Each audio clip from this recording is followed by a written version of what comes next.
In the craft world, you see these bright, colorful little drawers. Quite often you can get them at Michael's. They're great for storing vinyl, but they're kind of an eyesore. They don't go with my decor, and I wanted to do something about it. So my sister gave me these bins, and I thought I could spice it up a little bit. First, I went ahead and I unscrewed all of the little knobs. Now you could totally replace these. They were cute, like crystal ones, all different ones you could find at Home Depot, Amazon, Lowe's, all of those kind of hardware stores. So there are definitely options. Now this is a super budget-friendly DIY, so I just kept the ones I have for now, and maybe I'll change it up in the future. But I wanted to give you that little option just in case, because it's just a regular handle with a screw. I went to Home Depot and picked up this little spray paint. I kind of like the matte look, so I went with more of a matte look. And this was $13 Canadian, so it did not break the bank. I laid out a little cardboard, and I do it on grass. That way, if it goes, it doesn't ruin the cement or the sidewalk. It's just going to go on the grass, and eventually it will go away. I've learned from my mistakes.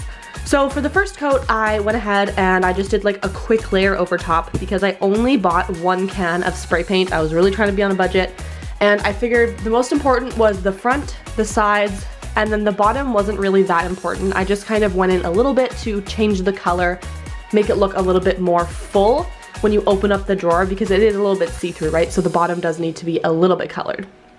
I went ahead and did all of those, and then I let it sit outside for a couple of hours to make sure that it was pretty dry before I flipped it over to do the other side, the top and the inside. About an hour later, I went in, I flipped them over, and then I spray painted the insides, the top, and then I let that dry for about 2 more hours. So starting this in the morning was a must, especially in the winter.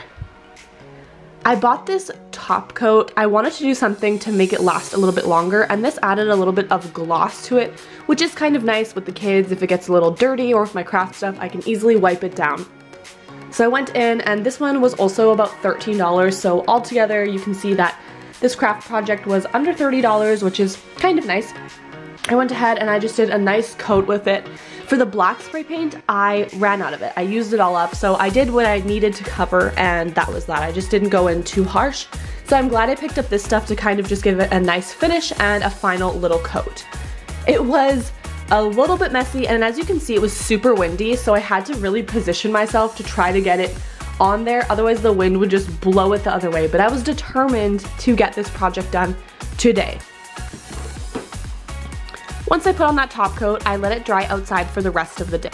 Then I brought all of the bins inside, and after washing the little steel frame of it, I went in. It was pretty dusty. I took some soap, I cleaned it up, and then I'm just going to screw back in these little knobs. And this finished look is so cute. I cannot believe I got this transformation. Now remember, this little drawer was free. You could pick it up at like a thrift store as well.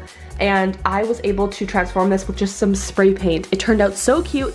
It's now going to match the colors because my craft space is in my bedroom, so I really want it to match and not be tacky and colorful in my room. I love how easy it is to store vinyl. This is perfect for storing vinyl rolls. Absolutely perfect. I have my TeckWrap vinyl. It just looks so pretty, and I really love this little DIY. Thank you so much for joining me today, and let me know, have you been thinking of DIYing something like this? I'll see you in the next one. Happy crafting. So dangerous, I get